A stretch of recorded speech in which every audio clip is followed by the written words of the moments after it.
The Crescent Hall had never seen such a gathering. Thousands of candles flickered in iron chandeliers, casting dancing shadows across marble floors worn smooth by centuries of ceremony. Every noble family in Valdoria had sent their daughters, each one dressed in silks and velvets, pearls and diamonds, all hoping to catch the eye of the most powerful man in the realm. The Luna Trials. Once every generation, when an alpha king came of age without a mate, the ancient ritual was invoked. 3 days of tests, 3 nights of observation, and at the end, one woman would be chosen to rule beside him, to bear his heirs, to share his throne and his immortal life. Elowen stood at the edge of the great hall, trying to make herself invisible against a pillar draped in midnight blue velvet. Her dress, a simple gown of pale silver that had belonged to her mother, felt like armor and accusation all at once. She shouldn't be here. Rowena had made that abundantly clear. You're only attending because the law requires all eligible women of noble blood to present themselves. Her stepmother had hissed that morning, fingers digging into Elowen's arm hard enough to bruise. Stay in the shadows, don't speak, don't draw attention, and above all, don't embarrass your sisters. Her sisters. Elowen's gaze drifted across the hall to where Lavinia and Odette stood in a cluster of admirers, their gowns a matched set of crimson and gold that must have cost more than the entire household staff earned in a year. They were laughing, tossing their dark curls, performing the role of desirable brides with practiced ease. They weren't her sisters. Not truly. Rowena had married Elowen's father when Elowen was 7 years old, a widow with 2 daughters of her own and ambitions that stretched far beyond a minor lord's estate. When Elowen's father died 3 years later, Rowena's pretense of affection had died with him. Now Elowen was 22, and she had spent the last 12 years as little more than a servant in her own home, the daughter of the house reduced to scrubbing floors and mending clothes, eating in the kitchen with the cook, sleeping in a room barely larger than a closet. But noble blood was noble blood, and the Luna Trials demanded her presence. A herald's horn cut through the hall's chatter, and the crowd fell silent with almost frightening speed. Elowen felt her pulse quicken as every head turned toward the raised dais at the far end of the hall. He was already there. Alpha King Tavian of the Thornhaven line sat upon a throne of black iron and ancient bone, his posture deceptively relaxed. Even from this distance, Elowen could see why they called him the Winter King. His features were sharp as cut glass, all severe angles and shadows beneath cheekbones that could slice. Dark hair fell across his forehead, and his eyes, she had heard they were the color of a frozen lake, pale blue edged with silver. He was beautiful in the way a blade was beautiful, in the way a storm was beautiful, something magnificent and terrible that you admired from a safe distance. He had ruled for 6 years since his father's death, and in that time, he had never smiled in public, never taken a lover, never shown interest in any woman presented to him. The court whispered that his heart had turned to ice, that he was incapable of feeling, that whoever became his Luna would be queen of a kingdom, but wife to a statue. Elowen thought that sounded unbearably lonely. The herald began calling names, and one by one, the noble daughters approached the dais to curtsy before their king. Elowen watched Lavinia glide forward with practiced grace, her crimson gown trailing behind her like a river of blood. Odette followed, equally poised, equally perfect. Neither received more than a glance from the throne. Elowen allowed herself a small breath of relief. Perhaps she could slip away unnoticed. Perhaps she could. Lady Elowen Ashford. Her name rang through the hall like a death knell. For a moment, she couldn't move, couldn't think, couldn't do anything but stand paralyzed against her pillar, while hundreds of eyes searched the crowd for her. Lady Elowen Ashford, the herald repeated, impatience creeping into his voice. She had no choice. Elowen stepped away from the pillar and began the long walk toward the dais, acutely aware of how her mother's old gown must look compared to the elaborate confections surrounding her. Plain, simple, poor. She was halfway across the hall when she felt hands grab her from behind. "Did you really think we'd let you embarrass us?" Lavinia's voice was a venomous whisper against her ear. Elowen didn't have time to react before she felt the fabric of her gown tear. A violent ripping sound that seemed to echo off the marble walls. Cold air hit her back as the dress split from neck to waist. Elowen gasped, clutching at the ruined fabric, but Odette was already there, yanking at the sleeves until they came away entirely. The silver gown, her mother's gown, fell apart in pieces, leaving Eowyn standing in the center of the crescent hall in nothing but her thin shift. Laughter erupted around her. Not the polite titters of scandalized nobles, but genuine, cruel amusement. Someone pointed. Someone else made a comment about beggars infiltrating the trials. Eowyn heard Rowena's distinctive laugh rise above the rest, sharp and satisfied. She couldn't move, couldn't speak, could only stand there with her arms wrapped around herself, tears burning in her eyes, wishing the marble floor would open up and swallow her whole. This was it. The final humiliation. The ultimate proof that she was nothing, that she would always be nothing, that she deserved nothing. Then the laughter stopped. It didn't fade or quiet. It simply ceased, as if someone had drawn a blade across the throat of every sound in the hall. The silence that followed was so complete that Eowyn could hear her own heartbeat thundering in her ears. She looked up. The Alpha King was standing. In 6 years of rule, Tavian had never risen from his throne during a public ceremony. He had never shown interest in anything or anyone beyond the bare minimum required by duty. Yet now he was descending the steps of the dais, his movements fluid and predatory, his pale eyes fixed on Eowyn with an intensity that made her forget her shame. The crowd parted before him, like water before the prow of a ship.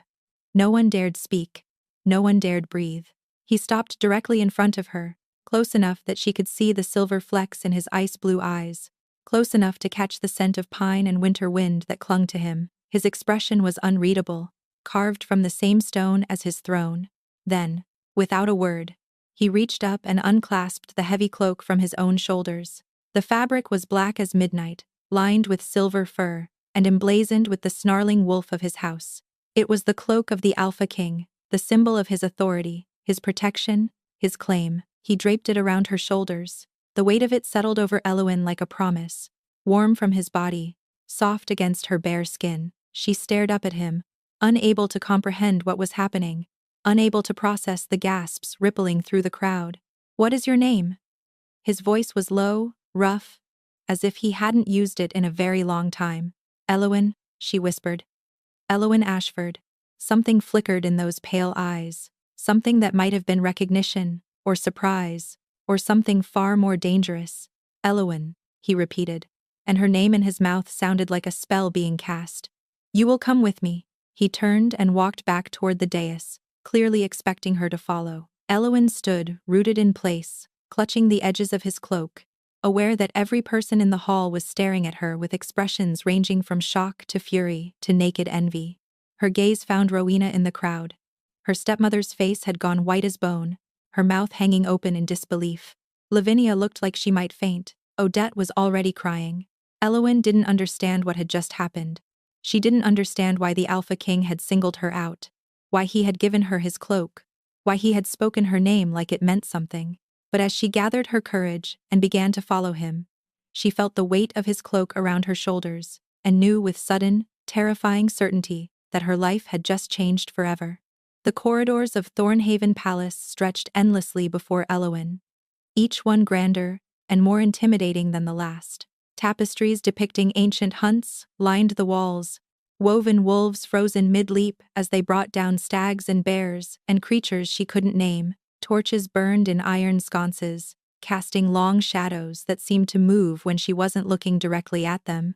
She followed the Alpha King in silence, his cloak still wrapped around her like a shield, her bare feet making no sound on the cold stone floors. He hadn't spoken since commanding her to follow, and she hadn't dared to break the silence. What could she possibly say? "Thank you for saving me from humiliation?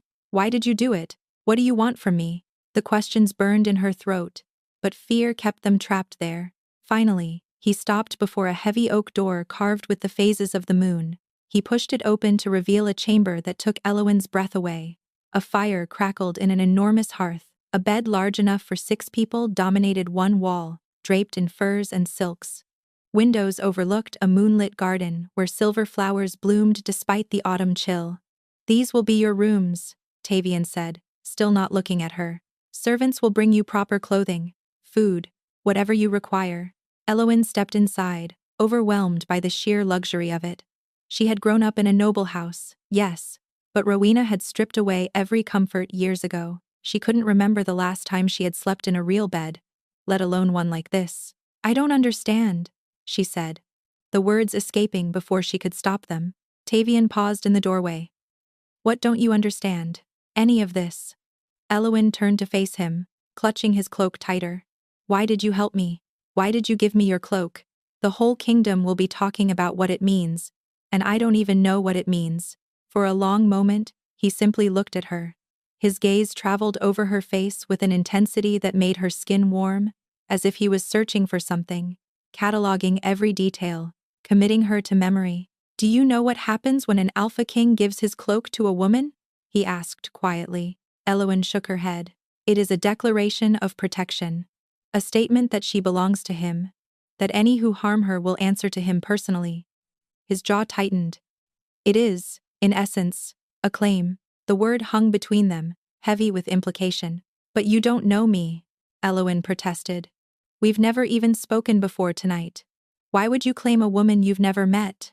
Tavian's expression wavered, something passing through his eyes too quickly for her to catch. I don't know, he admitted, and the confession seemed to cost him.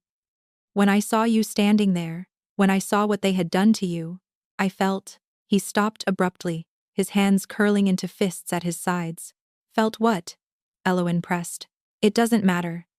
His voice had gone cold again, the brief moment of openness, shuttered behind walls of ice. You will stay here until the trials conclude. You will be safe. That is all you need to know. He turned to leave, and Elowyn acted on instinct, reaching out to catch his arm. The moment her fingers touched his sleeve, the world tilted. Heat exploded through her palm and raced up her arm, spreading through her chest like wildfire. She heard herself gasp, felt her knees weaken, saw Tavian's eyes widen with shock, as he clearly felt it too. For one endless heartbeat, they stood connected by her grip on his arm, staring at each other as something ancient and powerful crackled in the air between them. Then Tavian wrenched himself away, his breath coming harsh and fast. Don't, he said roughly. Don't touch me. Elowyn stared at her hand, still tingling with phantom heat. What was that? What just happened? But he was already retreating, his movements no longer fluid but jerky, almost desperate. Stay in these rooms. Don't wander the palace alone. Don't let anyone in except the servants I send. Tavian, that is not my name to you. His voice cracked like a whip. You will address me as your majesty, or you will not address me at all. The door slammed behind him, leaving Elowyn alone in the beautiful room with a racing heart and more questions than she'd ever had in her life. She sank onto the edge of the bed, pressing her palm to her chest where the strange heat still lingered. What had happened when she touched him? Why had he reacted with such fear? And why, despite his coldness, despite his dismissal, did some part of her already ache to follow him? Elowyn tried to sleep, but rest wouldn't come. Every time she closed her eyes, she felt the ghost of that strange heat racing through her veins. She saw Tavian's face, the flash of something raw and vulnerable before his walls slammed back into place. She heard his voice, rough and desperate, telling her not to touch him. What was he afraid of? Hours passed. The fire burned low. Servants had come and gone, bringing a silk nightgown, platters of food she couldn't eat, pitchers of water she couldn't drink. Everything felt muted, distant, as if the world had shifted slightly out of alignment, and she was the only one who noticed. Near midnight, Elowyn gave up on sleep entirely. She wrapped herself in a velvet robe left by the servants and drifted to the window, drawn by the silver light spilling across the garden below. The moon was nearly full, hanging heavy and luminous in the cloudless sky. The silver flowers she had noticed earlier seemed to glow beneath its light, their petals open wide as if drinking in the radiance. Without quite deciding to, Elowyn found herself leaving her room. The corridors were empty at this hour, lit only by the occasional guttering torch. She moved silently, following some instinct she couldn't name, drawn toward the garden by a pull she didn't understand. The night air hit her skin like cold water, shocking and clarifying. She stepped onto a stone path that wound between beds of those strange silver blooms, their fragrance sweet and wild, unlike any flower she knew. Then she heard it, a low sound, somewhere between a groan and a growl, coming from deeper in the garden. Every rational thought told her to run, to flee back to the safety of her room. But her feet carried her forward instead, around a hedge of moonlit roses, into a small clearing dominated by an ancient fountain. Tavian was there. He knelt on the ground beside the fountain, his hands braced against the stone rim, his head bowed. Even in the darkness, she could see that something was terribly wrong. His body was trembling, muscles spasming beneath his thin shirt. Dark veins crawled up his neck, visible even from a distance, pulsing with something that looked like liquid shadow. "Your Majesty?" Elowin's voice came out barely above a whisper. His head snapped up, and she stumbled backward with a cry. His eyes were gold. Not blue, not silver, but molten, burning gold, like twin flames set into his skull. The pupils had elongated into vertical slits, and when his lips pulled back from his teeth, she saw fangs where none should be. "Run." The word was barely human, torn from a throat that seemed to be reshaping itself. "Elowin, run." She should have. Every instinct screamed at her to flee, to escape, to get as far away from this creature as possible. Instead, she stepped closer. "You're hurt," she said, her voice steadier than she felt. "Let me help you." "You can't help me." He was fighting to speak, each word a battle. "No one can. This curse, it's killing me, has been killing me for months, and now," he broke off with a snarl, as another spasm racked his body. The dark veins spread further, creeping across his jaw, down his arms. In the moonlight, she could see the skin around them turning gray, dying. "Now what?" Elowin demanded, kneeling beside him despite every warning screaming in her head. "What's happening to you?" Tavian's golden eyes fixed on her face, and for a moment, she saw past the wolf, past the king, to the man beneath. A man in agony. A man losing a battle he had been fighting alone for far too long. "You," he whispered. "When I saw you tonight, something woke up. Something I've been suppressing for years. The wolf, my wolf, it recognized you." "Recognized me as what?" But he didn't answer. His control shattered. One moment he was kneeling before her, trembling and human. The next, he had lunged, moving faster than anything human should, bearing her backward onto the cold ground. His body covered hers, his weight pinning her to the earth, and she felt his breath hot against her throat. "Tavian." She said his name without thinking, without the title, without the distance he had demanded. "Tavian, please." A sound escaped him, something between a sob and a howl. His nose traced the line of her neck, breathing her in, and she felt his whole body shudder with the effort of restraint. "I'm sorry," he whispered against her skin. "I'm so sorry. I can't stop it. I can't." His teeth sank into the curve where her neck met her shoulder. Pain exploded through Elowin, white-hot and blinding, but the agony was already transforming into something else. Heat flooded her veins, molten and overwhelming, burning away everything she thought she knew about herself. She could feel him through the bite, actually feel him, his emotions pouring into her like water into an empty vessel. Desperation, longing, a love so fierce it bordered on madness, and beneath it all, a terrible guilt that was already consuming him. Her hands found his shoulders, meaning to push him away, but her fingers curled into his shirt instead, pulling him closer. The pain had become pleasure, had become something beyond either, something cosmic and consuming that made her forget her own name. Then it was over. Tavian tore himself away from her with a broken cry, scrambling backward until his back hit the fountain's stone base. Blood stained his lips, her blood, and his eyes had returned to their normal pale blue, wide with horror at what he had done. "Elowin." Her name was a prayer and a curse in his mouth. "Elowin, what have I done?" She tried to respond, tried to tell him that she was all right, that she wasn't afraid, but her body had other plans. The heat that had filled her veins was still spreading, still changing her, and she could feel consciousness slipping away like sand through her fingers. The last thing she saw before darkness claimed her was Tavian crawling toward her, tears streaming down his face, his hands reaching for her as if she were the only thing in the world that mattered. Then there was nothing but fire and shadow, and the distant howling of wolves. Elowin woke to the sound of screaming. It took her a moment to realize the screams were her own, trapped in her throat, emerging as nothing more than ragged gasps.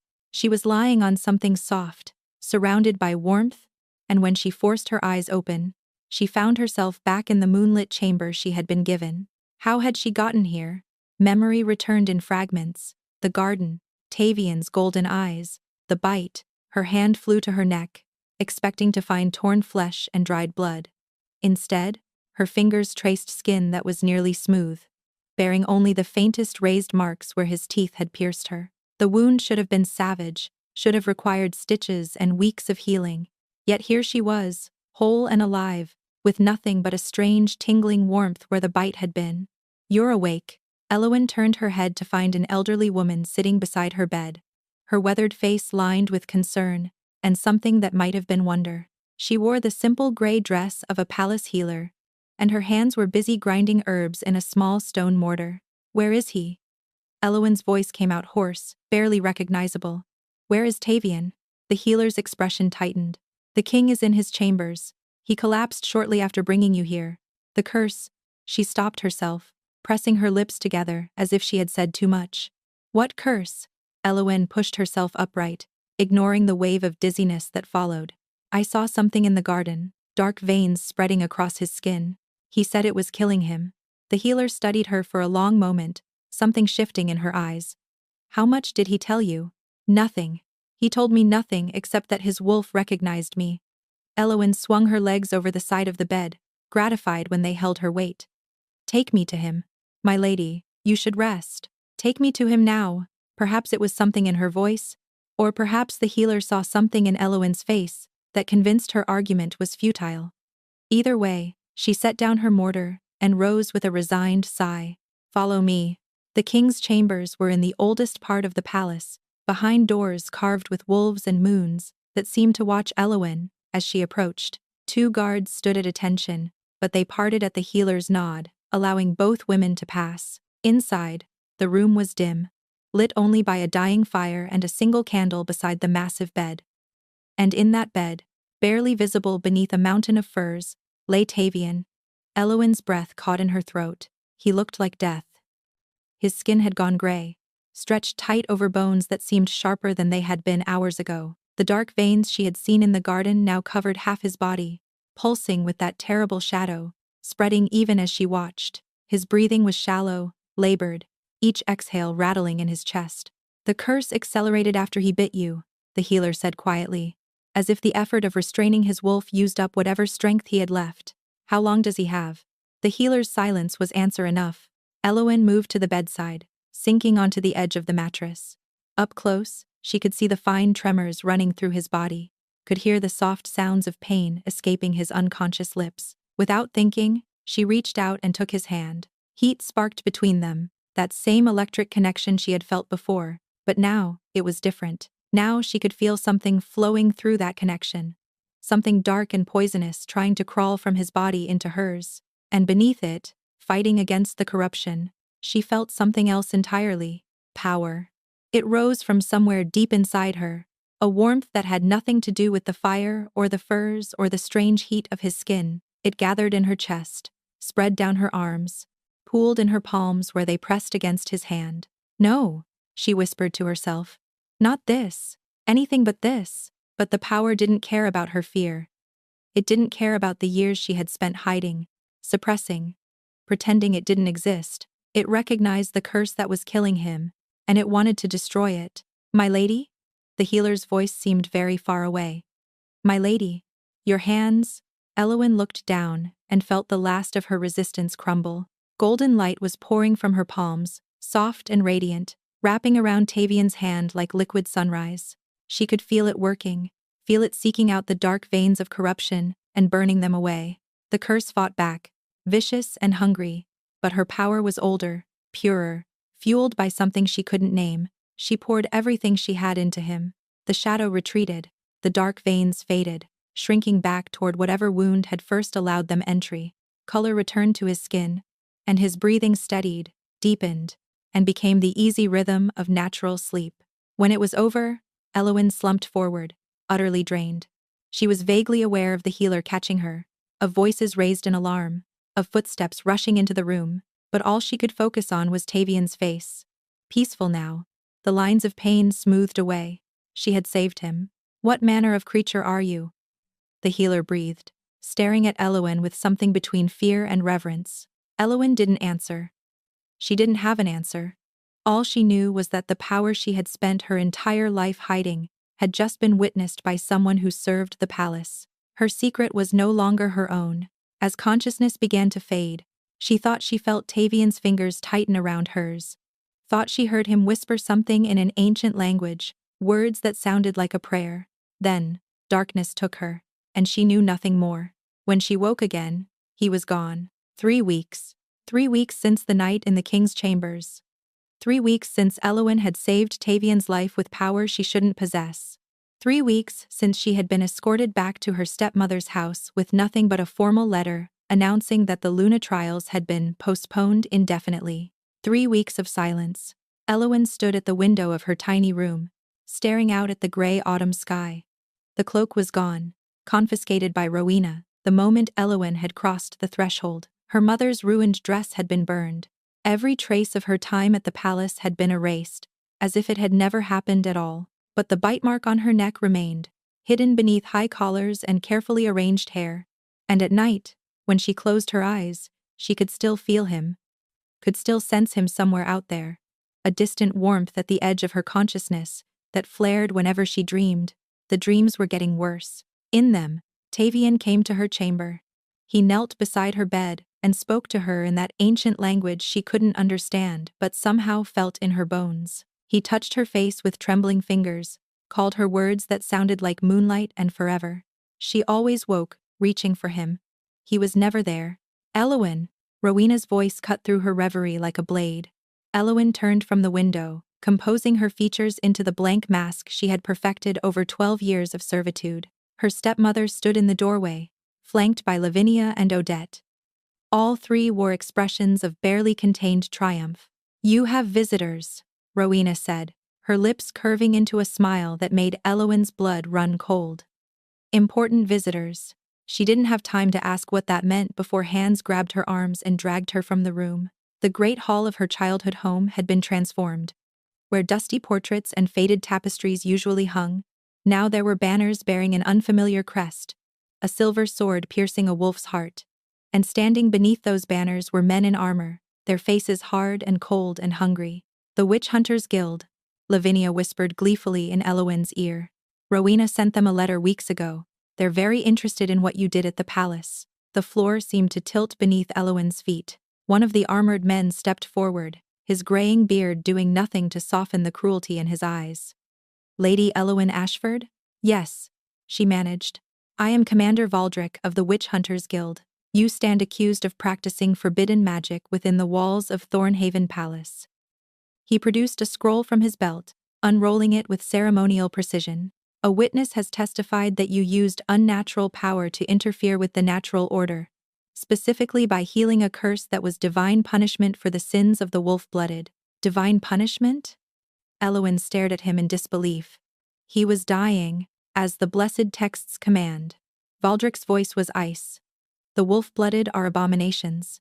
Those who aid them share their corruption. This is insane. I was helping him. He's your king." "He is no king of ours." Valdrick nodded to his men. "Seize her." Elowyn tried to run, but there was nowhere to go. Armored hands grabbed her, forcing her to her knees. She caught a glimpse of Rowena watching from the doorway, satisfaction gleaming in her eyes, and understood with horrible clarity what had happened. Her stepmother had witnessed Elowyn being taken to Tavian's chambers that night, had bribed or threatened a servant to learn what had occurred, had waited until the scandal died down, and then sold Elowyn to the witch hunters in exchange for political favor or gold. "You'll burn for this," Elowyn spat at her. Rowena merely smiled. "No, dear. That will be you." They dragged her from the house, threw her into an iron-barred wagon, and carried her away from everything she had ever known. The journey lasted hours, or perhaps days. Elowyn lost track of time in the darkness of her prison. When they finally stopped, she was hauled out to face a massive stone fortress perched on the edge of a cliff. The witch hunter's stronghold. The place where women like her were brought to confess and die. "Any last words before your trial?" Valdrick asked, as they marched her toward the gates. Elowyn raised her chin, refusing to let them see her terror. "The king will come for me," Valdrick laughed. "The king is dead, girl. Or as good as. My sources say the curse returned the moment your magic faded. He won't live out the week." The words hit her like a physical blow. Tavian was dying. Whatever she had done, it hadn't been enough. The curse had only been pushed back, not destroyed, and without her there to fight it. No, she whispered, but the gates were already closing behind her, and the darkness of the fortress swallowed her whole. Her trial was a farce. They brought her before a council of witch hunters, read a list of accusations that grew more absurd with each item, and demanded she confess to consorting with wolf demons. When she refused, they threw her in a cell carved from the living rock of the cliff and left her to contemplate her execution. It was scheduled for dawn. Elowen sat in the darkness, her back against the cold stone wall, and tried to feel for that distant warmth she had sensed since the night of the bite. That connection to Tavian that hummed beneath her skin, even now. But there was nothing, only cold and silence, and the growing certainty that she was going to die alone in this terrible place. Then the screaming started. At first, Elowen thought she was imagining it. But the sounds grew louder, closer, accompanied by crashes and the distinctive clash of metal on metal. Through the small barred window of her cell, she could see torches moving frantically across the fortress courtyard. Then, she heard the howling. It came from everywhere and nowhere. A chorus of wolf voices raised in fury. The door of her cell shuddered as something massive slammed against it. Once, twice, 3 times. On the 4th impact, it burst inward. A wolf stood in the doorway. Not just any wolf, but a creature the size of a horse, with fur the color of midnight and eyes that burned like molten gold. It looked at her for a long moment, something terrifyingly intelligent in its gaze. Then it lowered its head in what could only be a bow. "Come," a voice said behind it, and Elowen looked up to see a woman standing in the ruined doorway. She was tall and fierce, with silver hair and the bearing of a warrior. "The Alpha King sent us. You're going home." Elowen woke to unfamiliar sounds. Wind howling through mountain passes. Wolves calling to each other in the distance. The crackle of a fire that smelled of pine and ancient magic. She opened her eyes to find herself in a chamber carved from the heart of a mountain. The walls were raw stone, but hung with tapestries depicting wolves running beneath full moons. Furs covered the bed where she lay, and a fire burned in a hearth, shaped like a snarling wolf's mouth. "You're safe now." The silver-haired woman from the fortress sat beside the bed, her weathered face softened by the firelight. "I am Seraphina, elder of the Thornhaven pack. You are in Shadowpeak, the king's hidden stronghold, Tavian." Elowen tried to sit up, wincing at the ache in her bones. "They said he was dying. They said the curse. He lives, yes, for now." Seraphina's expression grew grave. "Thanks to you, he survived long enough to send us for you. But the curse has returned, stronger than before. He fights it still. But," she stopped, shaking her head, "take me to him." "I cannot. He has forbidden anyone from entering his chambers." The elder's eyes met Elowen's with uncomfortable directness. "Especially you." The words struck deeper than they should have. "Why?" "Because of what he did to you. The bite." Seraphina leaned forward. "Do you understand what happened that night in the garden?" Elowen's hand moved instinctively to her neck, to the faded marks that still tingled whenever she thought of him. "He lost control. The curse, his wolf." "His wolf recognized you," Seraphina interrupted. "Not as a stranger, not as a potential mate. It recognized you as the one, the other half of his soul, that he has been waiting for since the day he was born." Elowen stared at her. "That's not possible. We'd never met before the trials." "It doesn't matter. The mate bond doesn't care about logic or time or circumstance. It simply is." Seraphina's voice softened. "When Tavian bit you, he initiated a claiming, a sacred ritual that binds 2 wolves together for eternity. But you're not a wolf, Elowen. You're human. Or at least, you were." The room seemed to spin. "What do you mean?" "I was? The bite began to change you. Your body is trying to become something it was never meant to be." Seraphina reached out and took Elowen's hand, her fingers pressing against the pulse point at her wrist. "Can you feel it? The wolf spirit inside you fighting to emerge?" And suddenly, Elowen could. Now that she knew what to look for, she could sense it beneath her skin, a wild presence that paced and prowled and howled for release. It had been growing since the night of the bite, feeding on her confusion and fear, and desperate longing for a man she barely knew. "But there's a problem," Seraphina continued. "Your magic. The same power that saved Tavian's life is now fighting the transformation. It sees the wolf spirit as an invader and keeps destroying it before it can take hold. Isn't that good? Elowen asked. If I'm not meant to be a wolf, it's killing you. The elder's voice was flat, final. Every time your magic destroys the wolf spirit, it uses more of your life force. Eventually, there will be nothing left. She paused. This is why Tavian refuses to see you. He believes he has condemned you to death with his bite. Elowen sat in silence, trying to process everything she had just learned. She was dying. Tavian was dying. And somehow, impossibly, they were bound together by a ritual neither of them had chosen. Is there a cure? She finally asked. Seraphina hesitated. There is a way. If you complete the bond, if you fully accept the transformation and claim him as he claimed you, your magic might integrate with the wolf spirit instead of fighting it. Might? No human has survived a claiming in over 300 years. The odds are not in your favor. Elowen closed her eyes, feeling the wolf spirit stirring restlessly inside her, feeling her magic rise up to crush it, and feeling the weakness that followed as another piece of her life force burned away. And if I don't try? Then you die slowly over the next few weeks, and Tavian dies, knowing he killed the woman fate chose for him. Seraphina's voice gentled. He's already preparing for that outcome. He's already making arrangements for what happens after. What kind of arrangements? But the elder wouldn't answer. She simply rose, patted Elowen's hand, and left her alone with the fire, and the furs, and the choice before her. That night, Elowen dreamed of him again. But this dream was different. This time, she could feel him in a way she never had before, could sense his presence as clearly as if he were lying beside her. When she opened her eyes in the dream, he was there, kneeling by her bed, his face drawn with grief. I'm sorry, he whispered in the old tongue, and somehow she understood every word. I'm sorry I did this to you. I'm sorry I wasn't strong enough to resist. I'm sorry I'm not strong enough to let you go. Elowen reached for him, but her hand passed through his form like mist. Please, she said. Please don't give up. His smile was the saddest thing she had ever seen. I've already made my choice. Tomorrow, I go to the Grove of Ancestors. The curse will take me, and when it does, I'll follow you into whatever comes next. He leaned close, his lips brushing her forehead like a ghost.